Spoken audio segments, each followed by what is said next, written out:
today for our webinar on Definitiv Payroll. Our guru on Definitiv is Di, so I will hand over to her. Hi everyone, thanks for joining us. I'm going to turn my camera off and I've got a bit of a presentation that we'll do today and then have a look at the Definitiv product as well. Okay, so we're covering today avoiding EBA headaches with payroll automation. As those of you who work in payroll, we know how difficult EBAs can be, and we've got many layers of award interpretation that we have to consider. For example, there's EBAs. Underpinning an EBA, we have an award, and underpinning an award, we've got fair work requirements, and they can all become very, very complex to navigate. So what are some of the common challenges we actually face? We're going to look at what the common challenges are and how we can use payroll automation to reduce the errors and risks.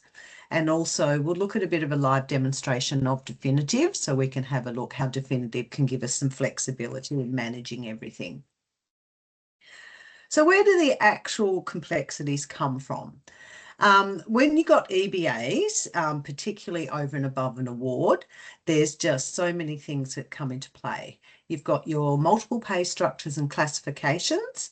You can have site-specific or role-specific conditions. You can have some complexity around your overtime penalty and allowance rules. And sometimes you've also got rostered-based rules that tie into specific work patterns. And there's also often, you can find there are grandfathered arrangements or historical clauses that come into play as well. So from a payroll perspective and managing payroll, this actually means more rules to interpret, there's more exceptions to manage, and then there's a greater reliance on your tribal knowledge. So you're often relying on other people that have done payroll or your HR team or something like that to actually know this information. And that causes a risk as well, because if they have a misinterpretation, that just actually gets passed on to the next person. So some of the, as I was saying, some of the most common related payroll issues is we get incorrect interpretation of EBA clauses. And that often comes into because sometimes the clauses, you read one clause and you think that stands alone, but then there are other clauses that can interact with that clause, and that can then cause confusion because sometimes they can be contradictory. So it is very hard sometimes to interpret this. And often a lot of people end up having to go and reference Fair Work or get some assistance from them to actually fully understand what's actually going on and how it needs to be interpreted. But also what can happen sometimes, it introduces you needing to do manual calculations for your overtime penalties and allowances. And that can bring in risk as well, just because it's a manual interpretation.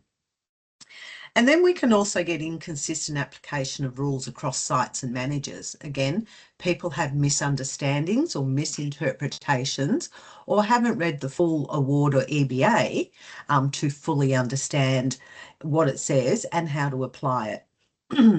We can miss triggers due to incomplete or inaccurate time data. So sometimes, employees aren't putting it in correctly, managers aren't picking up that they've not done that correctly, and then it goes through to payroll, and payroll's in a bit of a grey area.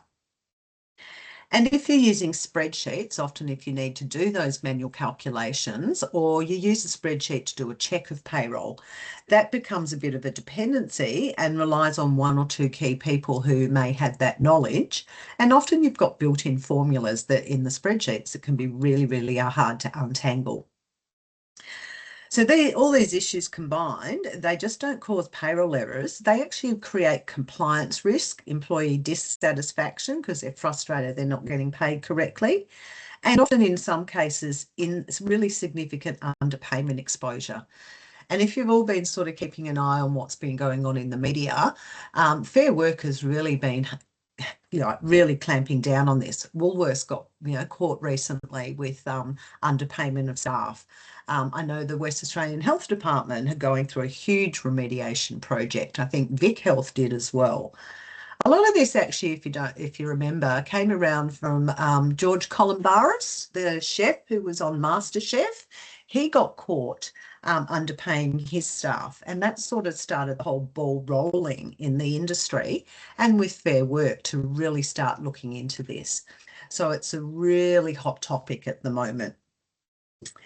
So how do we use payroll automation to help you through this?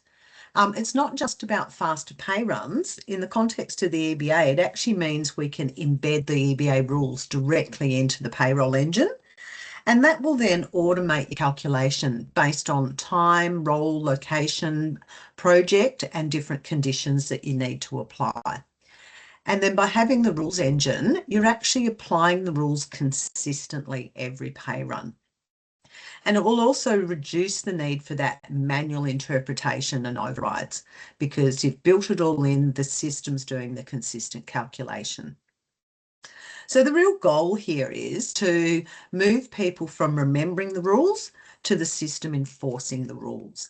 And that way, particularly too, if you've got changeover of staff in your payroll team or your payroll person goes on leave and you've got someone backing them up that's not regularly working with payroll and they don't fully understand it. So by building this automation in, we take away a lot of that risk. So these days, managing payroll in a fast-paced environment, it's like using a typewriter in the age of laptops. It's inefficient, it's error-prone, and it's time-consuming. So that's why automatic payroll is a real game changer when it comes to your payroll processing and particularly in compliance. And this is where Definitiv Payroll has some great payroll automation and it can come into play, making your complex EBAs manageable, accurate, and efficient. So we're going to jump in and have a look at how Definitiv Payroll can actually support EBA compliance. So I'm just going to drop out of the slideshow. And here we are in Definitiv. So there are a number of different things that Definitiv supports with compliance. One of the things you can do is the way we set up our employees. So I'll just pop into an employee. Whoops, Felix. Can't spell his name. And we can support different things. For example, we can have different pay rates applying to employees. We can have different roles assigned to employees. So we can have multiple roles assigned to them. So if you've got an employee working in different roles in your organisation and those roles have a different pay rate applied, they could even have a different award or EBA applied to them. Definitiv's got the ability to do that. So we've got an employee here, Felix. He's a tiler normally, that's his primary role, but he can also step up to a site foreman.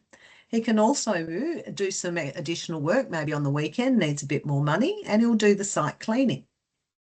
So when we set up a role, we assign them to a particular award.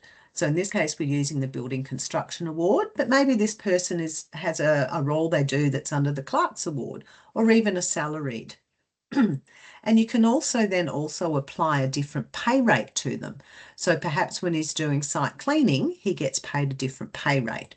So if we pop into his site cleaning role, here we have, I'd put an example here. He's actually covered by a different award when he's doing the site cleaning, and he's actually getting a different pay rate. So we can build those levels of settings to an employee, which will then help us to pay them correctly. Another area that we can have in Definitiv is we can have these custom fields. And we use these for things like, for example, this employee might be entitled to a first aid allowance because they're the designated first aid officer. And that's only paid to them when they're that designated first aid officer. So we can have a field on here that says, well, yes, they're entitled to first aid allowance.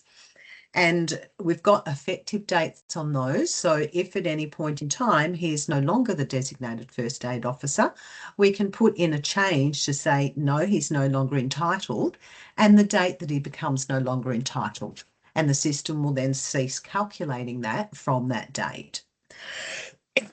Excuse me. When people are completing timesheets, so we talked about different roles. So when somebody is actually filling in their timesheet, we can capture on that timesheet what role they're actually doing. Excuse me. So we can select a project, and that could be because a particular project gets a certain payment or a certain allowance. So we can apply those different conditions within an award interpreter. If they're working on, I better select a project here. If they're working on a different role, which has different conditions, they can select that role on the timesheet. So then it can associate to the record on the employee and know what award to apply and what pay rate to apply. So these are some of the things that we can do that can capture to help us support the correct payments to the employee. So I'll just jump into our award interpreter, which is done as an award policy, and we'll have a look at some of the ways and some of the different types of rules that we can cater for. With award policies, they are driven by a commencement and a cease date, and that enables us to manage changes to that award coming in from a particular date, so that doesn't do any back payments. And that could be something like you have allowances in here and a specific rate for an allowance, and that rate gets increased. So we want that change to occur from a particular date in time. So we would cease date the existing award, create a new version and put the new date, and then we would edit it and put in the new pay rates. So for the building construction, we'll just have a look at a couple of rules in here. I won't go through all of them, but just to give you an idea, we calculate overtime. So we break down their ordinary time and their overtime, and we can say, okay, when they have met their scheduled hours, which could be 38 hours in the week, then we're going to break it into overtime. So overtime at time and a half, up to 2 hours, and then we'll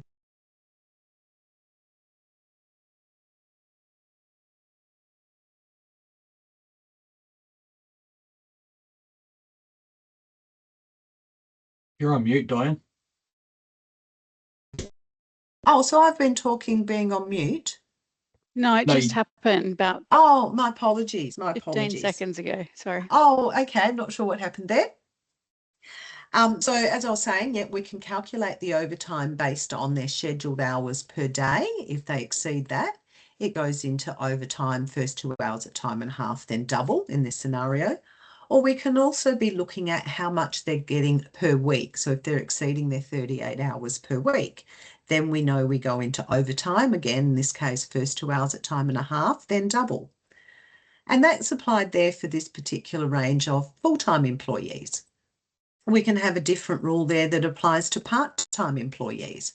So in their case, they have to work up to 7.6 hours for the day before they get overtime. So they may be only rostered to work 6 hours, but any hours up to 7.6 is still considered ordinary time, and then they get paid overtime.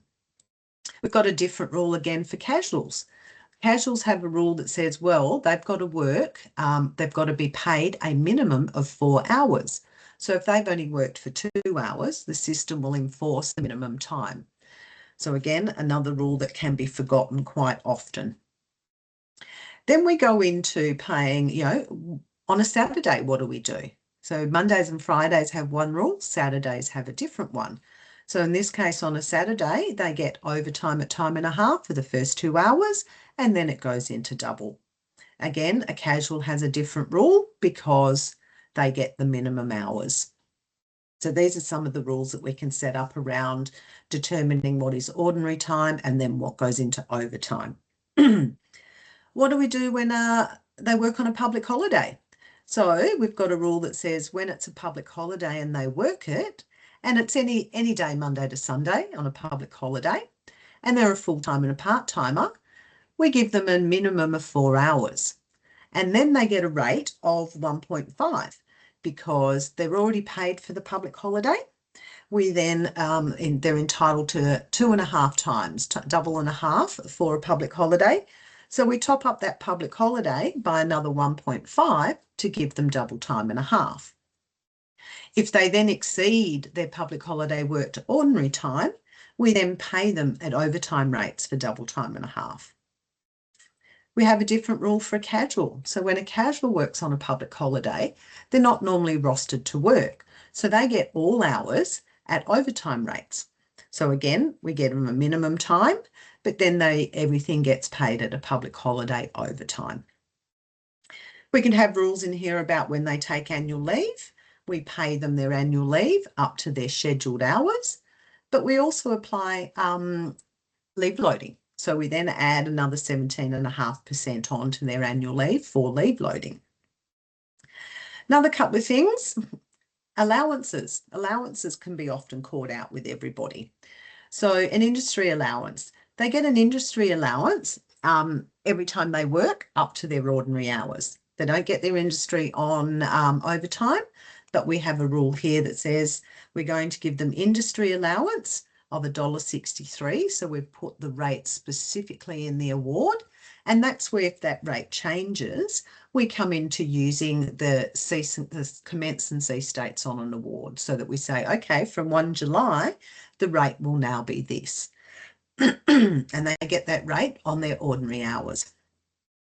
Same with the tool allowance. In this case, we've got defining a rule based on a particular role they're working in. So if their role is one of these, they get this specific rate.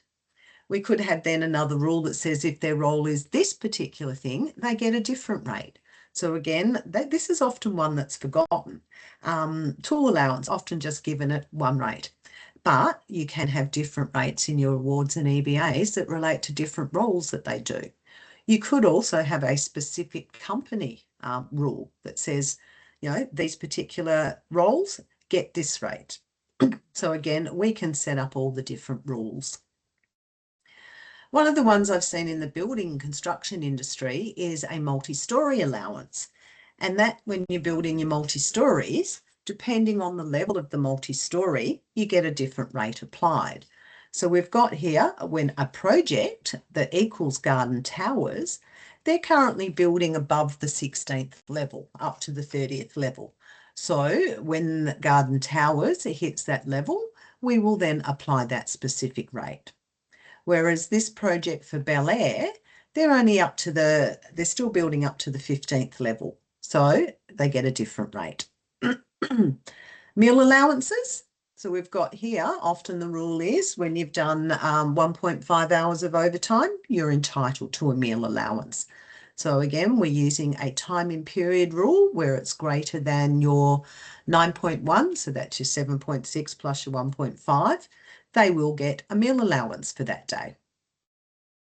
Your first aid allowance, this is where we use the custom field on the employee. So we say when the custom field on the employee is true, then I'm going to pay a first aid allowance at a rate of $33. And they only get that rate once a week. So these are sort of different types of rules. There are some more complexities to rules that you can build. I haven't as yet struck a rule that I haven't been able to build and get Definitiv to use. So it's an incredibly flexible award engine. What you've got to is when you've run the payroll, because you've got all these rules in, but then one of the things payroll people do is they've got to check everything, and it gives them a level of comfort, and they're validating their system and what the system is doing. So when we do a pay run, we can come into the pay run, and I'll just bring up Felix.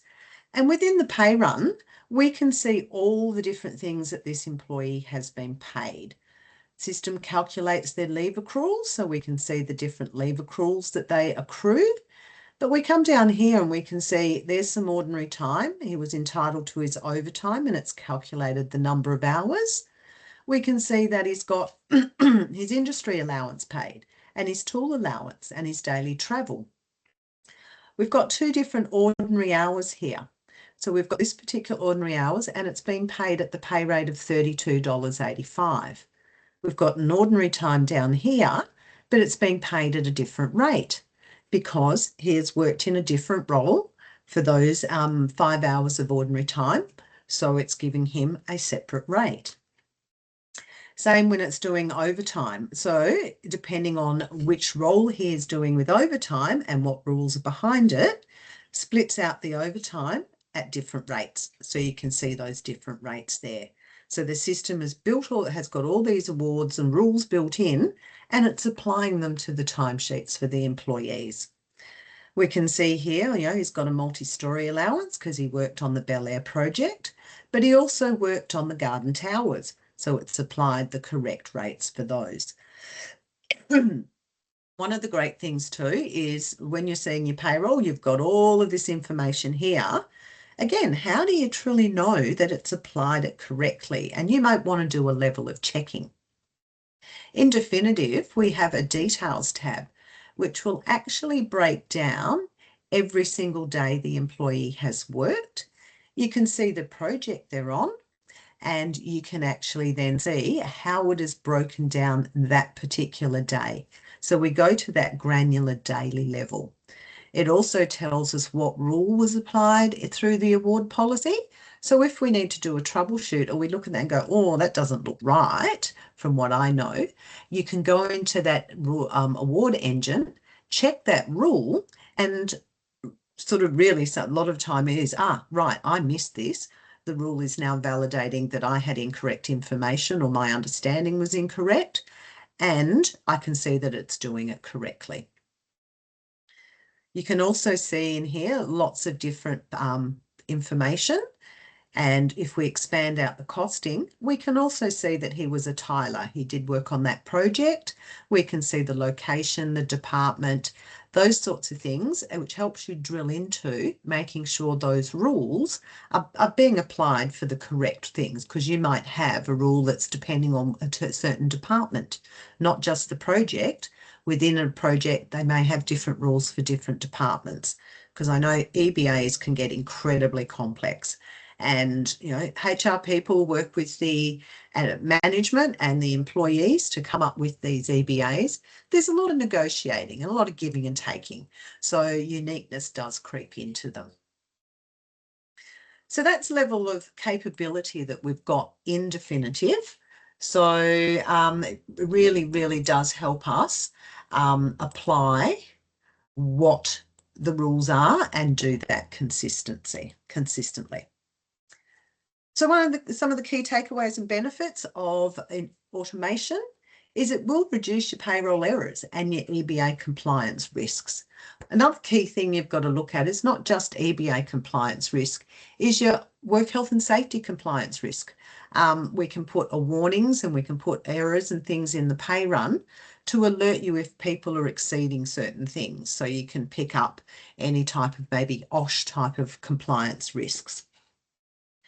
It allows you to save time with your automated calculations and exception handling. So it will absolutely speed up you doing a pay run because you're not having to spend all this time working on a manual calculation. It also allows improving transparency and confidence in your payroll numbers. So it gives your management a real confidence and your finance people that the numbers that we're crunching through payroll are actually doing the true reflection of your costs. It also allows you to support your business growth without actually increasing your payroll complexity. So they're real benefits and takeaways that we have from using award interpretation. So what comes next? So how do we tackle this? So if your EBA compliance confidence, your payroll accuracy and trusted labour costs are a real priority for you for 2026 and going forward, the best place to start is understanding where your payroll risk really sits. That's something that we at Thrive can help with. So you can book a payroll and EBA health check with us, and we'll do a short structured conversation where we'll help you. So we'll identify where your EBA interpretation and payroll risk is creeping in. We'll highlight manual processes and workarounds that are really creating compliance risk exposure. And we'll clarify whether the payroll automation should really be prioritised now or maybe later. And then if you're not using Definitiv, then we can look at how would you like to introduce Definitiv into your business so that you can get a real benefit and get some real confidence in your using your payroll system. So it's not about just changing your payroll system yet. It's about understanding if the risk is worth addressing. Okay. And there's our presentation for today. Does anyone have any questions?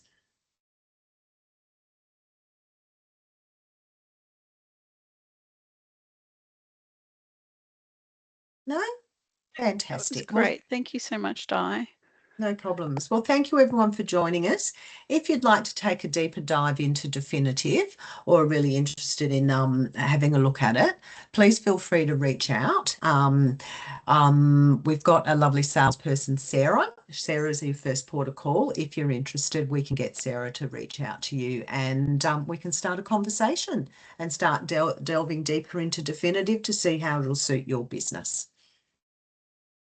Amazing. Thank you everyone for joining today. Have a great afternoon. Bye all. Bye.